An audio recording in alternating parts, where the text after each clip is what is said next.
হাইরে জামাল, প্রতিবারে শুধু মায়াকেই ভুল বুঝলি। অবশেষে মায়াকে জামাল ডিভোর্সই দিয়ে দিল। কি ঘটবে বছরত নাটকের 20 নম্বর পর্বে? কবে আসবে 20 নম্বর পর্ব? সবার আগে কিভাবে দেখবেন 20 নম্বর পর্ব? সে সমস্ত বিষয় আজকের এই ভিডিওটিতে জানতে পারবেন। ইতিমধ্যে 19 নম্বর পর্বটি ইগল ইসলামিক নাটক ইউটিউব চ্যানেলে আপলোড করা হয়ে গেছে। যারা এখনও 19 নম্বর পর্বটি দেখেননি, এখনই দেখে আসতে পারেন ইগল ইসলামিক নাটক ইউটিউব চ্যানেল থেকে।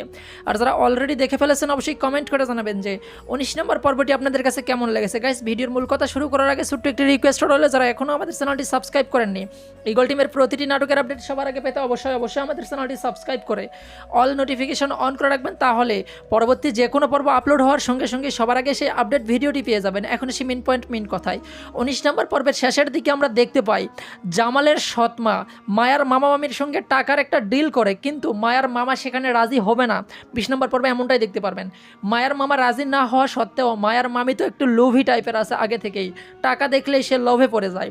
এই লোভে পড়েই মায়ের মামি কিন্তু ডিলটা কমপ্লিট করবে এই জামালের সৎ মায়ের সঙ্গে। ডিলটা এমন হবে যে কোনো মূল্যে মায়াকে বোঝাতে হবে যে মায়া আর জামালের সঙ্গে থাকতে চায় না, এমনটাই বলবে জামালের কাছে।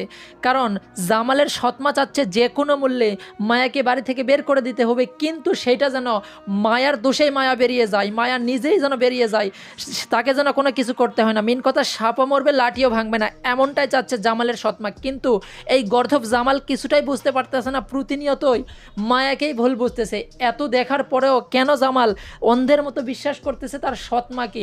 এমনকি মরিয়ম এবং সৎমা কি কি কুকর্ম করেছে সব কিছু তো জামাল জানে। তারপরেও শুধুমাত্র একটি অ্যাক্সিডেন্টের কারণেই সব কিছু তোলপাড় হয়ে গেল, কান ভারী করে দিল এই জামালের। অবশেষে জামালের সঙ্গে যেই সুখে থাকার স্বপ্ন দেখেছিল মায়া, সেই স্বপ্ন কিন্তু চুরমার হয়ে গেল।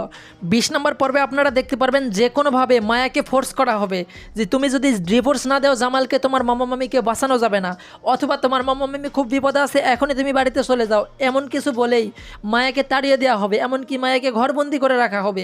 মায়ার মামা বিষয়টা কিছুটাই জানতে পারবে না, মায়ার মামাকেও গোপনে রাখা হবে। মায়া মনে করবে হয়তো তার মামা পৃথিবীর মায়া ত্যাগ করে চলে গেছে। অন্যদিকে তার মামি সব মাস্টার মাইন্ড সব কিছু চাল দিবে।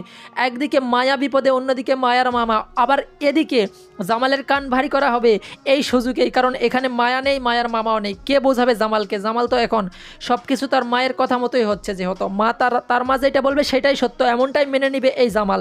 অবশেষে আমরা দেখতে পারবো যেখানে রেজিস্ট্রি অফিস পর্যন্ত চলে যাবে। এখন কথা হচ্ছে রেজিস্ট্রি অফিসে কি আসলেই জামাল মায়াকে ডিভোর্স দিবে? এই বিষয়টি দেখতে পারবেন 3 নম্বর পর্বে। এই বিষয়টি নিয়েই কিন্তু সাজানো হয়েছে 3 নম্বর পর্বটি। আর 3 নম্বর পর্বটি অনেক ইন্টারেস্টিং এবং সুপারহিট একটি পর্ব হতে চলেছে। আর গাইস, বছরত নাটকের 3 নম্বর পর্বটি সবার আগে দেখতে চাইলে যে কাজটি করতে হবে সেটি হচ্ছে অবশ্যই আপনাকে ইগল ইসলামিক নাটক ইউটিউব চ্যানেলটি সাবস্ক্রাইব করে অল নোটিফিকেশন অন করে রাখতে হবে। তাহলেই বছরত নাটকের 20 নম্বর পর্বটি আপলোড হওয়ার সঙ্গে সঙ্গেই সবার আগে আপনার কাছে নোটিফিকেশন চলে যাবে, সেখান থেকে দেখে নিতে পারবেন। আর গাইস, বছরত নাটকের 20 নম্বর পর্বটি আপলোড করা হবে আগামী মঙ্গলবার দুপুর 3টায় শুধুমাত্র ইগল ইসলামিক নাটক ইউটিউব চ্যানেলে। চোখ রাখুন আগামী মঙ্গলবার দুপুর 3টায় ইগল ইসলামিক নাটক ইউটিউব চ্যানেলে। প্রিয় ভিউয়ার্স, এই ছিল আজকের ভিডিও। বছরত নাটকের প্রতিটি পর্বের আপডেট সবার আগে পেতে চাইলে আমাদের চ্যানেলটি সাবস্ক্রাইব করে আমাদের সঙ্গে যুক্ত থাকবেন। যারা অলরেডি সাবস্ক্রাইব করছেন তাদেরকে অসংখ্য ধন্যবাদ। আর আমাদের এই চ্যানেলে বছরত নাটক সহ ইগল টিমের প্রতিটি নাটকের আপডেট সবার আগে আমরা দেওয়ার চেষ্টা করি। সবাই ভালো থাকবেন, সুস্থ থাকবেন, অন্যায় হতে বিরত থাকবেন, সবসময় বড়দের সম্মান করবেন, ছোটদের স্নেহ করবেন। ধন্যবাদ সবাইকে।